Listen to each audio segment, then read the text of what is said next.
자, 이제 문자 배열을 초기화하는 방법을 보도록 하겠습니다. 이렇게 문자열 상수로서 초기화를 하면 뒤에 널 캐릭터가 자연스럽게 붙어 있어서 자연스럽게 4바이트 잡히고 문자열, 온전한 문자열이 들어가죠. 똑같은 방법인데, 똑같은 내용이 들어가는데 방법만 다르게 했어요. 문자의 나열로서 문자열을 초기화하는 방식입니다. 이때는 주의할 것이 요거를 인위적으로 꼭 붙여줘야만 문자열이 되는 것이죠. 이렇게 실수로 3개만 넣게 되면 뒤에 있는 쓰레기 값까지 %s 같은 걸로 출력할 경우에 뒤에 있는 쓰레기 값까지 쭉 나오게 됩니다. 널 캐릭터가 나올 때까지 모든 캐릭터를 출력하려고 하게 되죠. 그래서 요거에 유의를 하시면 되겠어요. 결국 이렇게 하나 이렇게 하나 방식만 다를 뿐이지 똑같이 4바이트 저장소에 이 내용이 담기게 된다 까지 정리하고 이제 예제를 한번 보겠습니다. 이 예제 모두들 아시는 내용일 거예요. 한번 쭉 훑어볼게요. 출력하는 방법 먼저 봅시다.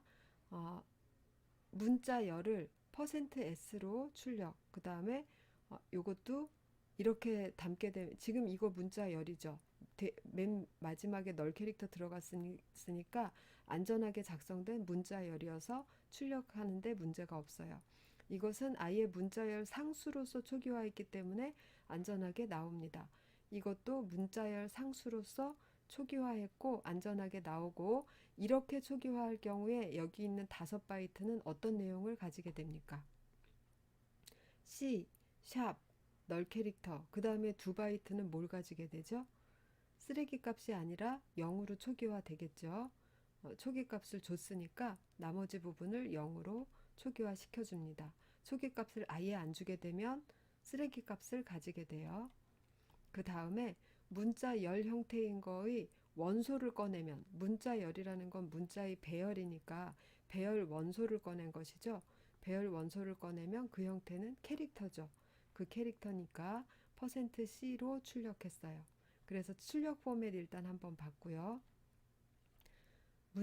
문자나 문자열을 구성하는 부분 보겠습니다. 요건 그냥 하나의 문자에다가 문자 상수로 초기화. 이거는 문자 배열인데 크기를 정하지 않았죠. 크기를 정하지 않았을 때는 뭐가 필수다? 예, 이 문장 안에서 반드시 여기에 내용을 채워 넣어야 돼요. 그래서 문장이 끝나기 전에 이렇게 채워 넣는 부분이 추가되어 있어서 5바이트가 안전하게 들어갑니다. 여기도 문장이 끝나기 전에 여기 크기를 정해줄 내용이 따라 들어가고 있어요. 여기서는 크기를 미리 정해놓고 충분하게 정해놓고 이렇게 내용을 채워 넣었습니다. 예. 그럼 이거의 형태에 대해서 한 번만 더 얘기를 할게요. 여기에 있는 것 중에 하나만 얘기해 봅시다. 자바라는 이 문장에 대해서 얘기해 볼게요. 프로그래밍에 있어서 코드 영역하고 스택 영역이 있어요. 코드 영역, 스택 영역이 있고 그 외에도 프로그래밍에 관련된 영역이 2가지가 더 있습니다. 힙이라는 영역이 있고 데이터라는 영역이 있는데 이 4가지는 모든 프로세스가 다 가지고 있고 서로 분리돼 있어요. 하나의 프로세스여도. 그리고 이렇게 프로그램 수행 중에 변하지 않는 코드 값은 프로그램 수행 중에 변하지 않죠. 그래서 얘는 변하지 않는 내용만 가지고 있어요. 나머지 3개는 변경 가능한 내용을 가지고 있어요. 그러면 우리가 여기다가 프로그래밍한 이런 코드들이 기계어로 다 바뀌겠죠? 그럼 그 코드들이 다 여기에 들어가는 거예요. 그런데 코드 중에서도 이런 변수들은 전부 스택 영역에 생깁니다. 그래야 값이 바뀌죠. 그런데 변수하고 같이 나란히 있는 이런 것들, 문자 상수나 문자열 상수, 말 그대로 상수라고 표현된 것들은 코드 영역에 들어가게 됩니다. 왜냐하면 프로그램 수행 중에 변하지 않을 것이기 때문에. 그래서 이 자바라는 문자, 그것은 코드 영역에 있게 돼요. 널 캐릭터까지 코드 영역에 있게 되고, 그렇지만 여기 이 자바라는 변수 있죠. 이 변수는 스택 영역에 이 코드 영역을 가리키는 포인터만 갖고 있습니까? 아니면 5바이트가 잡혀 있습니까? 5바이트가 잡혀 있어요. 두 개가 각각 여기도 5바이트, 여기도 5바이트가 잡혀 있고, 요것이 잡히는 순간 잡히면서 동시에 요거를 갖다가 여기다가 복사해 주는 겁니다.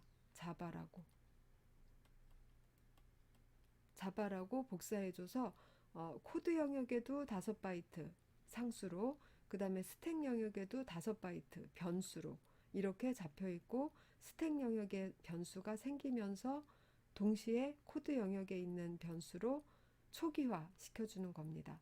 그렇다 그러면 이 밑에서 스트링 카피 이런 식으로 해서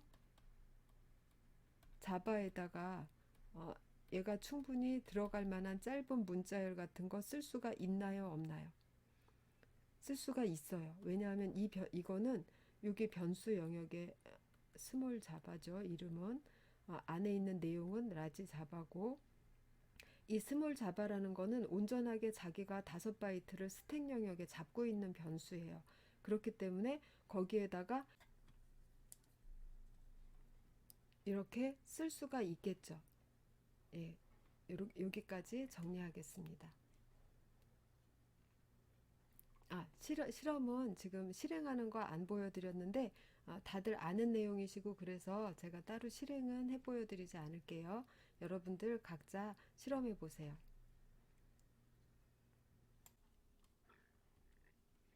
다음 예제를 봅시다. 문자열 상수를 문자 포인터에 저장하는 방식. 다른 말로는 문자열 상수가 있고 문자 포인터가 그것의 시작 주소를 가리키게 한다라는 말이에요. 그림으로 한번 그려봅시다.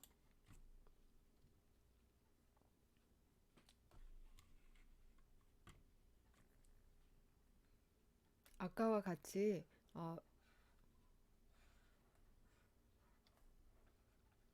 코드 영역에 상수가 들어간다고 했어요. 그리고 스택 영역에는 변수가 잡힌다고 했어요. 그러면 여기 상수가 있죠. 문자열 상수. 그래서 문자열 상수 5칸. J, A, V, A, 널 캐릭터. 이렇게 문자열 상수가 있습니다.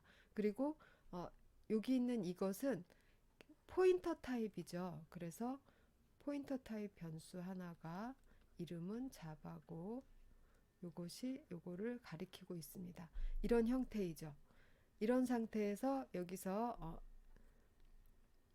요것은 i라는 변수를 증가시켜 가면서 어떤 연산으로, 포인터 연산이 아니라 인덱싱 연산으로 자바면은 지금 요걸 얘기하는 거죠. 얘를 얘기하는 거죠. 이거를 이용해서 포인터 값을 이용해서 인덱싱 연산으로서 여기 있는 문자열 상수의 원소를 하나씩 꺼내서 %C로 출력해 본 것입니다. 이것도 똑같은 작업인데 다만 인덱싱 연산이 아니라 무슨 연산으로? 포인터 연산으로. 이게 지금 포인터 값인데 포인터 값에 플러스를 하고 있죠. 포인터 값에 플러스를 해서 포인터가 지금 여기를 가리키고 있는데 플러스 2다. 그럼 2칸 뒤를 가리키게 되겠죠. 그럼 2칸 뒤에 있는 그곳을 간접 참조하면은 글자 하나가 나오게 되겠죠. 그런 식으로 해서 %C로 쭉 출력을 해봤습니다. 그럼 이거 두 개 다, 이 1의 경우, 2의 경우 모두 다 이 자바라는 게 가리키는 장소는 변하지 않았죠. 자바라는 게 가리키는 장소는 변하지 않고 인덱싱 연산, 포인터 연산만 사용해서 했어요. 그럼 자바가 J를 가리켰다, 다음엔 뿔뿔해서 A를 가리켰다, V를 가리켰다, 이런 식으로도 출력할 수 있나요? 그런 식으로도 출력할 수 있습니다. 왜냐하면 이 자바라는 포인터의 타입에 콘스트가 안 붙었잖아요. 콘스트가 여기에 붙어야, 여기에 콘스트가 붙었다면 이 포인터는 한 곳만 가리킬 수 있고 다른 곳은 가리킬 수 없다는 의미가 되는데 여기에 콘스트가 없기 때문에 자바라는 이 포인터 자체가 이렇게 뒤로 달리면서 널 캐릭터 나올 때까지 %C로 출력을 할 수가 있어요. 그 점 하나 알아두시고 또 여기에 자바의 제로에다가 제이를 지금까지는 계속 리드 했는데 이번에는 자바가 가리키는 곳에 간접 참조죠. 이것은 간접 참조한, 즉 자바가 가리키는 곳을 간접 참조하면 여기를 얘기하는 거죠. 여기에다가 라지 제이를 라이트 하겠다는 겁니다. 그게 될까요? 그게 신텍스 상으로는 됩니다. 왜냐하면 자바라는 것에 변수에 여기 또는 여기에 콘스트라는 말이 들어가면 자바의 간접 참조값을 변경할 수 없다라는 의미가 돼요. 그런데 지금 양쪽에 다 콘스트라는 말이 없기 때문에 자바가 가리키는 곳에 간접 참조한 장소에 값을 쓰는데 신텍스 상으로는 아무 문제가 없습니다. 그럼 어디에 문제가 있냐면 현재 자바가 가리키고 있는 곳의 위치가 중요해요. 자바가 지금 가리키고 있는 것은 코드 영역이죠. 코드 영역은 변경 불가능한 영역이에요. 그렇기 때문에 자바가 지금 변경 불가능한 영역을 가리키고 있는 상태에서 거기에다가 라이트를 여기다가 라이트를 하는 겁니다. 이렇게 할 경우에는 이 문장에서 바로 프로그램이 다운됩니다.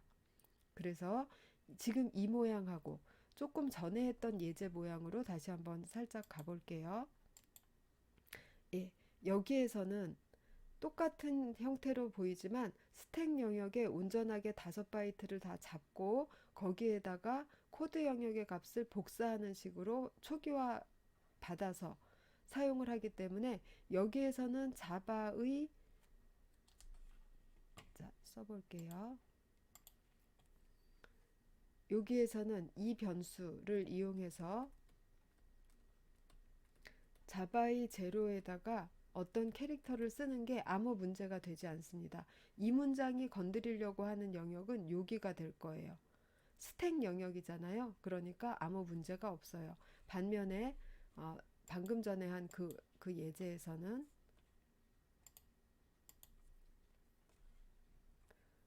자, 여기에서 이 변수를 이용해서 자바의 제로에다가 어떤 값을 쓰겠다라고 하면 자바는 포인터 타입이고 포인터 타입이기 때문에 그거를 쫓아가서 자바의 제로라는 거는 여기를 얘기하는 거예요. 근데 여기는 코드 영역이죠. 그래서 여기다가 라이트 하는 것은 안 된다. 이렇게 잘 구분을 해 주시기 바랍니다. 지금 이 신텍스랑 전장에 있던 예, 이 부분 신텍스랑 어떤 다른 의미인지 이 그림과 함께 잘 구분해 두세요. 거듭 말씀드리지만 자료 구조는 이론에 치중하는 수업입니다. 그래서 여러분들이 이론을 가지고 구현도 하실 수 있어야 되지만 구현을 얼마나 정확하게 했나를 보는 것보다 이러한 이론 부분을 정확하게 알고 있나를 물어보는 부분이 많아요. 그러니까 유의해서 정확하게 이해하시기 바랍니다.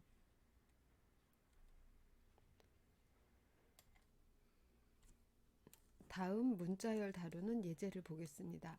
이 예제는 문자열이라는 것이 문자의 배열 플러스 마지막에 널 캐릭터라는 거다라는 개념을 확인시켜주는 예제예요. 먼저 문자 배열이 스택에 잡혔죠. 이것은 코드 영역에 있는 것, 이 C라는 문자열은 코드 영역에 있나요? 스택 영역에 있나요? 스택 영역에 있어요. 그리고 이 C는 실제로 자기가 메모리를 가지고 있죠. 남의 주소를 가지고 있는 게 아닙니다. 이 부분은 문자의 문자열 상수이지만 그래서 코드 영역에 있어서 변경 불가능하지만 이것으로써 요거를 초기화만 하는 것이지 이게 코드 영역에 있고 이 부분이 이 문자열 상수의 주소를 가지고 있는 형태가 아니에요. 온전한 자리를 잡고 있는 겁니다. 그럼 C가 이렇게 온전하게 자리를 잡고 있어요. C 스페이스 C 스페이스 JAVA 맨 뒤에 널 캐릭터 이렇게 가지고 있는 형태예요. 그런 상태에서 한번 프린트 하면은 처음부터 끝까지 잘 나올 것이고 C의 5번에다가 뭐를 넣어요. 이게 무엇이건 간에 C의 몇 번에다 넣는다라는 것은 이 C라는 게 이것이 스택 영역에 존재하고 있어야 바꿀 수가 있겠죠. 지금 현재 스택 영역에 존재하고 있기 때문에 이런 문장이 가능합니다. 그러면 5라는 건 6번째 자리니까 하나, 둘, 셋, 넷, 다섯, 6번째 이 자리에다가 널 캐릭터를 넣는 거예요. 그리고 %s로 한 줄, 그 다음에 두 줄 뿌리는데 C로서 한번 뿌립니다. 그럼 어디까지 뿌려지나요? 중간에 널 캐릭터가 있기 때문에 여기까지만 뿌려지게 되겠죠. 예, 그 다음에 C 플러스 6, 여기가 C 플러스 5자리니까 C 플러스 6이면 여기에요. 여기서부터 다시 %s로 그러면 널 캐릭터 만날 때까지 여기까지 뿌리게 되겠죠. 그래서 이걸로 한 줄, 이걸로 한 줄 이렇게 두 줄로 뿌려지게 될 겁니다. 그 다음에 C의 5에다가 아까는 C의 5에다가 널 캐릭터를 넣었었는데 이번엔 반대로 C의 5에다가 스페이스 문자를 넣고 있어요. 그럼 요거 빼고 그냥 스페이스 문자가 하나 들어갑니다. 그럼 널 캐릭터가 아닌 이상에는 어떤 문자라도 상관없이 널 캐릭터 나올 때까지 쭉 프린트하기 때문에 이번에 %s로 프린트한다면 여기부터 여기까지 다 프린트가 될 거예요. 근데 이번에는 %s로 프린트하지 않고 별도의 변수를 잡아서 별도의 변수 p를 잡아서 그것이 요걸 가리키도록 했죠. C를 가리키도록 했어요. 그런 다음에 이번에는 P 자리에 P에 간접 참조한 것이 널 캐릭터가 아닌 동안, 즉 P가 쭉 전진해서 여기를 가리키면은 이제 while이 끝나겠죠. 때까지 이거는 우선순위가 어떻게 된다고 했죠? 이게 더 우선순위가 높아요. 우선순위가 높기 때문에 P를 어느 쪽에서 당기냐면 이쪽에서 당겨요. 그렇지만 우선순위가 높은 거하고 먼저 연산되는 거하고는 다르다고 했죠. 아, 지금 이 연산식의 결과값을 낼 때까지 이 뿔뿔은 수행되지 않습니다. 결과값을 먼저 내고 그 다음에 뿔뿔은 수행돼요.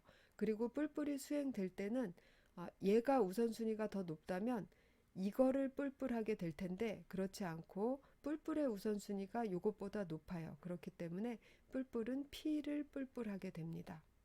즉 P의 간접 참조값을 %C한테 주고 그 다음에 P를 뿔뿔하게 돼요.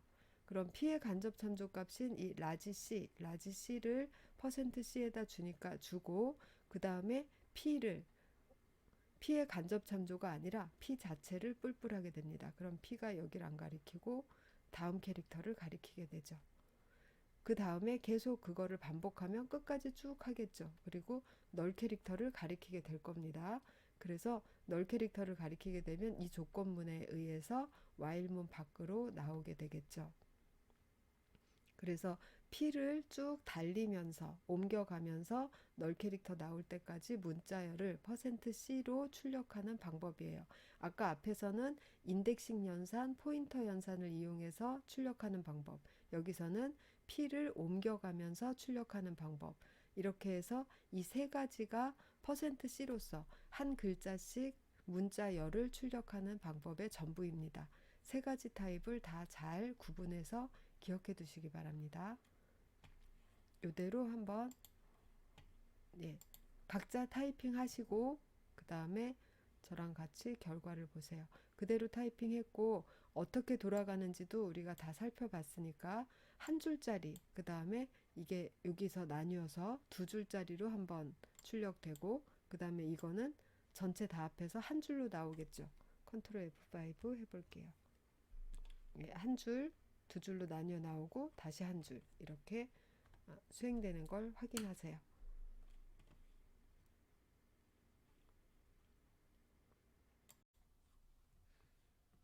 다음은 문자 입력 함수들을 소개하면서 그 함수 간에 서로 다른 점을 비교하는 코드가 나와 있어요. 그런데 이것을 들어가기에 앞서서 어, 문자 입력 시에 키보드 버퍼가 어떻게 작동하는지를 먼저 설명해 드릴게요.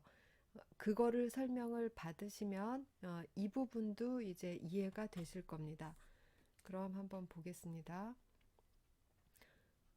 우리 시스템 전체라고 생각을 해봐요. 여기가 나의 컴퓨터가 있고 이 컴퓨터에서 지금 프로그램보다는 프로세스, 지금 실행 중인 프로세스가 하나만 있는 게 아니죠.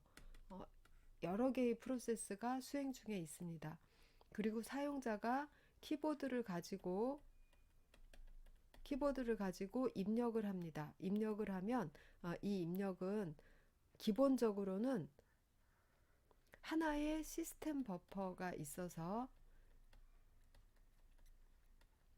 시스템 버퍼에 쌓이게 돼요. 사용자가 A, B, C 엔터를 입력한다고 해봅시다.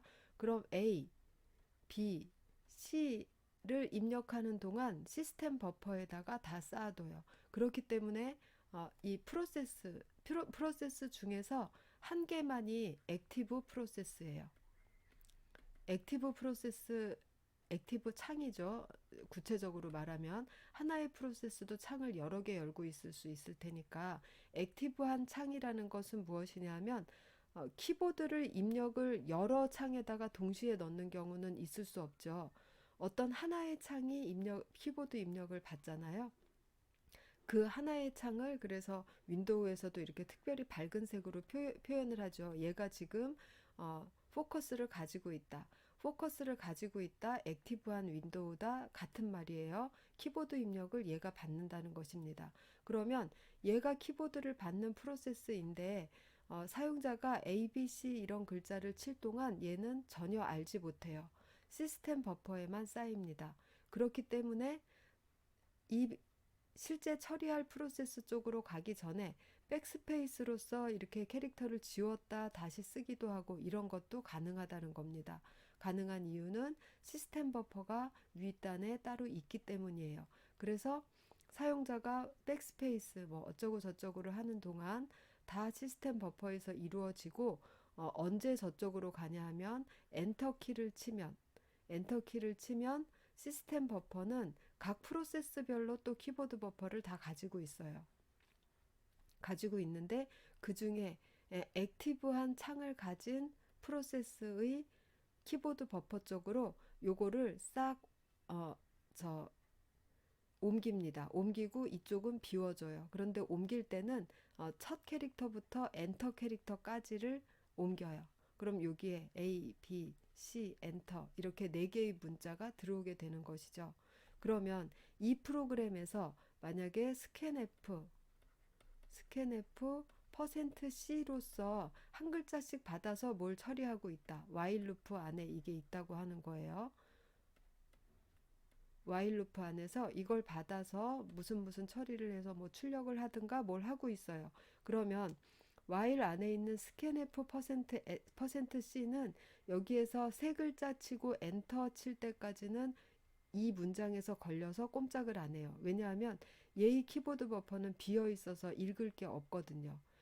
그리고 엔터를 치는 순간 이쪽으로 와서 이 %C가 A 하나를 소화하게 됩니다. 그러면 돌아오죠. 돌아오면 그 다음에는 키보드 버퍼가 안 비어 있죠. B라는 게 계속 있잖아요. 그래서 B를 또 소화하게 돼요. 그 다음에 다음 바퀴에 오면 또 C를 소화하게 되고 다음 바퀴에 오면 아직도 내용이 있죠. 엔터 키를 소화하게 됩니다. 이런 식으로 바깥에서 A, B, C 엔터 이렇게 치면 %C를 while 루프로 돌리는 프로그램에서는 네 바퀴를 한꺼번에 돌게 돼요. 그럼 같은 원리로 여기에서 아까 이거 scanf %S로 한 글자 A 엔터 이렇게 했을 때 scanf %S 뒤에다 get 캐릭터를 붙여놓은 이유가 A를 칠 동안 이쪽으로 전달이 안 되죠. 엔터를 치면 A와 엔터라는 두 개의 캐릭터가 이쪽 키보드 버퍼로 들어가게 됩니다. 그럼 우리가 엔터라는 캐릭터에 대해서 처리하고 싶지는 않은 상황이기 때문에 어, 사용자가 한 글자만 친다는 거를 전제로 해서 이 한 글자는 스캔F가 %C가 받고 그 다음 엔터라는 캐릭터는 그냥 버리기 위해서 개 캐릭터를 한번 해주는 것입니다. 그러면 이중으로 시스템 버퍼와 프로세스 버퍼를 키보드 버퍼가 이중으로 되어 있다는 거, 그리고 이 이중 시스템 때문에 한 줄 안에서 백스페이스니 이런 편집이 가능하다는 거, 그리고 시스템 버퍼가 프로세스 버퍼로 옮겨갈 때는 엔터키를 치는 순간 엔터키 포함해서 지금까지 입력된 모든 값을 한꺼번에 이쪽으로 옮겨준다. 여기까지 정리가 됐습니다. 그리고 한 가지 더 얘기할게요. 스캔F 안에서 퍼센트 뒤에 변환 문자 하나, 예를 들면 S나 D 이런 것들로 할 경우에는 이것들의 갈림길은 시스템 버퍼가 프로세스 버퍼로 키보드 값을 옮기는 이거하고는 기준이 좀 달라요. 퍼센트 %S나 퍼센트 %D 같은 것들은 공백 문자가 나누는 것의 기준입니다. 공백 문자는 키보드로 입력할 수 있는 공백 문자는 3개예요. 스페이스, 엔터, 탭 이렇게 3개입니다. 그래서 요거 3개의 공백 문자가 나오면 퍼센트 %S는 자기 영역이 끝났다고 생각해요. 퍼센트 %D도 마찬가지고, 그리고 공백 문자는 몇 개가 오더라도 한 개가 오건 10개가 오건 똑같이 그냥 한 덩어리로 처리해요. 그냥 싹 버퍼에서 비워버립니다. 예를 들면 내가 %D, %D를 나란히 써서 스캔F를 했어요. 스캔F를 했어요. 그리고 입력은 12 한 다음에 엔터를 한 10번쯤 친 다음에 123 이렇게 했어요. 그러면 요 앞에 있는 %D는 12를 자기 것으로 소화합니다. 그런 다음에 엔터는 공백 문자죠. 그 밑에 나오는 수많은 엔터들 다 공백 문자죠. 그럼 다 그냥 하나로 처리해서 싹 없애버려요. 없애버리고 그 다음 %D는 요 영역을 자기 건 줄 알고 가져가게 됩니다. 손쉽게는 우리 이렇게 하잖아요. 12 한 칸 띄고 123 엔터 이렇게 하면 이 엔터 키를 치는 순간 이 버퍼를 프로세스 버퍼로 옮겨주고 앞에 있는 12를 앞에 있는 %D가 가져가고 얘를 없애고 뒤에 있는 123을 뒤에 있는 %D가 가져가고. 어떤 방식인지 아시겠죠? %S도 마찬가지입니다. %S도 this 띄고 is 이렇게 해서 %S로 받아들이면 이 공백 문자에 의해서 자기 영역이 아니라고 생각하기 때문에 요거까지만 자기 건 줄 알고 가져가게 됩니다. 즉 %S로는 공백 문자가 있는 문자열은 입력받을 수가 없습니다. 여기까지 기본 기능 설명드렸어요. 키보드 버퍼에 대한 이해 정확히 하고 다음 예제로 넘어가도록 하겠습니다.